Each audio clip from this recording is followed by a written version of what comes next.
para poder ser libres, para que se consideren las violencias machistas como una cuestión que atañe a toda la sociedad.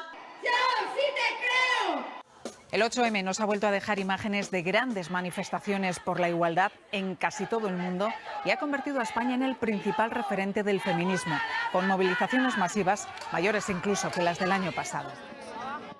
En Informe Semanal hemos buscado el país donde las mujeres tienen más representación en el Parlamento y en las instituciones, y lo hemos encontrado en el centro de África.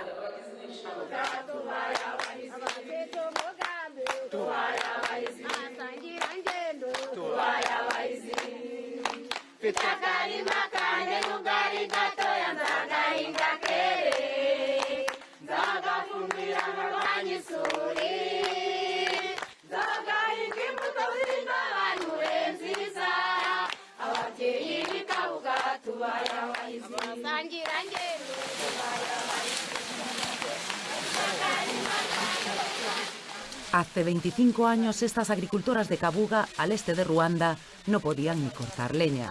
Las consideraban demasiado débiles para trabajar. Con el tiempo demostraron que ningún tronco era tan pesado como para que no pudieran partirlo.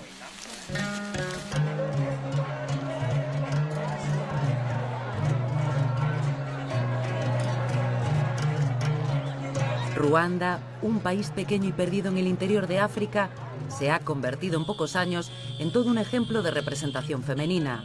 Su parlamento tiene el mayor porcentaje de diputadas del mundo y muchas de sus instituciones son lideradas por mujeres.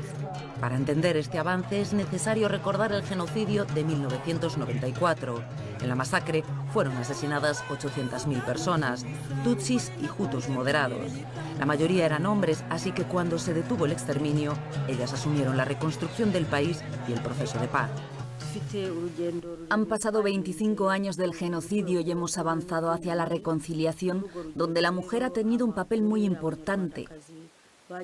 De hecho, algunos logros de esas mujeres han tenido premios a nivel internacional por el trabajo que han desarrollado.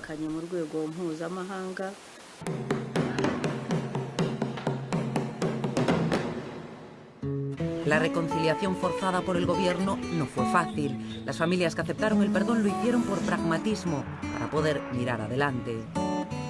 Aunque hoy está prohibida la diferencia étnica y ya nadie habla de tutsis y de hutus, los que sobrevivieron siguen conviviendo. Víctimas y asesinos, cada uno con sus miedos. Unos de que se repita la masacre y otros de sufrir venganza o de vivir con el estigma de haber matado. La huella de la guerra permanece en paredes como el Parlamento. Las mujeres aquí ocupan el 61% de los escaños. A finales de la guerra no llegaban ni al 20%. Si el desarrollo social se centra en las personas, no se entiende que se pueda dejar al margen a la mitad de la ciudadanía. De hecho, en Ruanda el 52% de la población son mujeres. Entonces no se puede entender que no se tenga en cuenta ese porcentaje, que además es mayor. Una teoría que podría explicar el liderazgo femenino es que ellas no volverían a permitir un genocidio. Lo demostraron con su papel conciliador. En Ruanda no existe una conciencia sobre el feminismo, aunque si en algo destaca el país es por la fortaleza de sus mujeres. Han sobrevivido a violaciones, a la muerte de sus hijos, a la viudez o al encarcelamiento de sus maridos. Muchas lo han hecho como en esta cooperativa gracias al campo, donde ahora tienen un poco más de independencia. Ahora podemos hacer jabones artesanales, dedicarnos a la agricultura de una manera más moderna, no como se hacía antes. Y esto ahora podemos hacerlo, antes no lo hacíamos. Porque antes esperábamos a que fuera el hombre el que trajera el dinero a casa. El rol que tenemos ahora nos gusta más, pero nos gustaría que siguiera avanzando. Está bien lo que hemos conseguido, pero sería mejor ir a más. Pero esa igualdad en el acceso al trabajo todavía no ha llegado a sus casas. El hombre cocina también en Kabuga, limpia la casa. No, eso no lo hacen. Nirere ha tenido la suerte de no haber vivido el genocidio. En su caso, no había nacido. Ella y un grupo de adolescentes está aprendiendo en esta escuela el oficio de la construcción. Hace 2 décadas era impensable que una mujer se subiera a un andamio. Cuando era pequeña, mi abuelo trabajaba en la construcción y empezó a gustarme esta profesión. A partir de ese momento quise seguir sus pasos y decidí que cuando mi abuelo ya no pudiese, iba a seguir yo con el oficio. Y hubo personas que querían convencerme para no seguir, pero a mí me gustaba y por eso no les hice caso. Su profesora forma parte de las primeras ingenieras del país, pero todavía son muy pocas. Antes de la guerra, una parte importante de la población era analfabeta. Ahora la educación primaria es obligatoria, pero cuando llegan a la secundaria, el 50% de las mujeres abandona los estudios.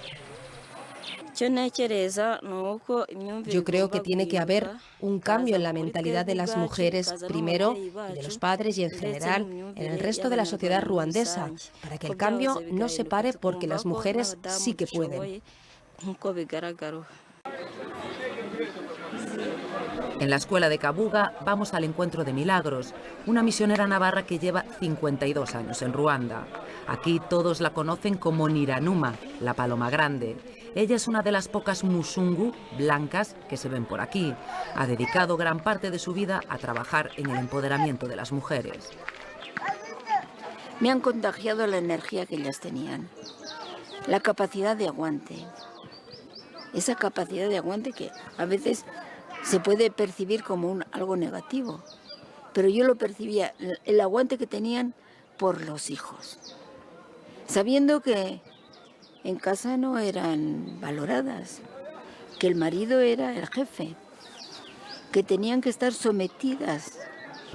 Ha cambiado, por eso en Kigali ya las mujeres ya no se someten a los hombres, lo que pasa que ahora mismo el problema es que los hombres, no hay hombres.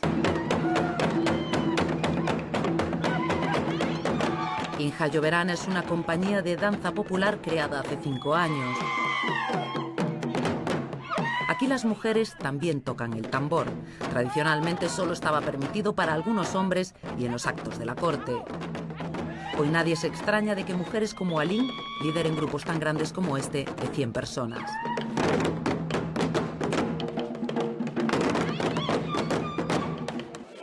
En Ruanda la religión católica es mayoritaria. Las bodas se celebran durante todo el año y aunque las parejas también se separan, no está bien vista la soltería y no tener hijos. La huella del patriarcado está muy presente en estas ceremonias. La familia del novio ha tenido que negociar una dote para poder casarse con la novia. De camino a Kigali, la capital del país, dejamos atrás los cultivos de caña de azúcar, donde se cobra €1 al día por cortarla. Esa misma cantidad es la que cuesta comprar 1 kilo en el mercado. Ya en la ciudad, pese a los bajos índices de delincuencia, la seguridad es extrema. Después de la guerra, la vigilancia en edificios públicos y privados parece una obsesión. Una vez pasado el control del hospital militar, visitamos a la única neurocirujana del país.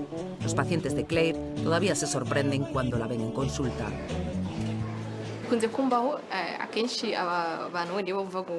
Los pacientes cuando llegan abren la puerta y dicen ¿cómo es posible que una mujer tan joven sea ya médica y neurocirujana? Pero una vez que entran asumen que es una realidad. Claire estudió en la Universidad Nacional en Marruecos y en Canadá. Nos cuenta que cobra lo mismo que sus compañeros médicos y que el sueldo se paga en función de la titulación, no del sexo. Es consciente de que todavía hay pocas mujeres empoderadas y que se necesita una labor de concienciación. Nosotras, las que ya hemos alcanzado una meta, tenemos que sensibilizar a las más jóvenes para decirles que ellas también pueden llegar si se lo proponen.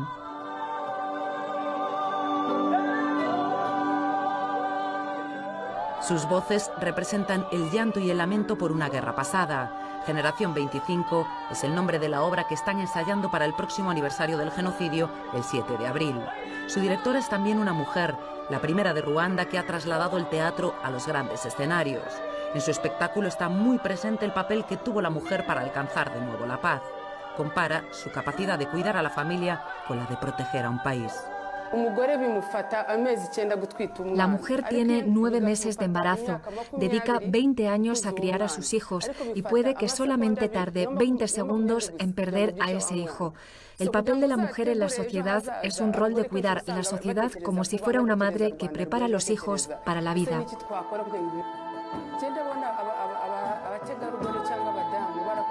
El cambio después de la guerra es como un cambio obligado. Las mujeres empezaron esa renovación como cuando ordenan la casa, como cuando tienen algo roto y lo recogen para que la familia esté en una casa limpia.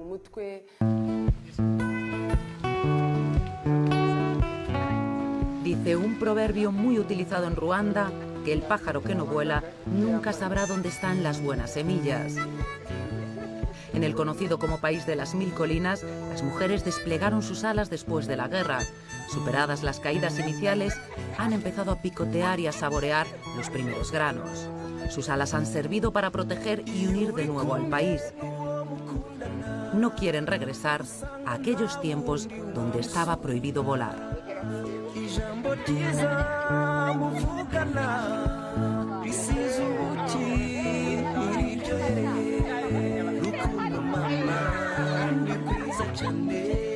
Yabarwara amagati simbirushire ifunguro nk'iryo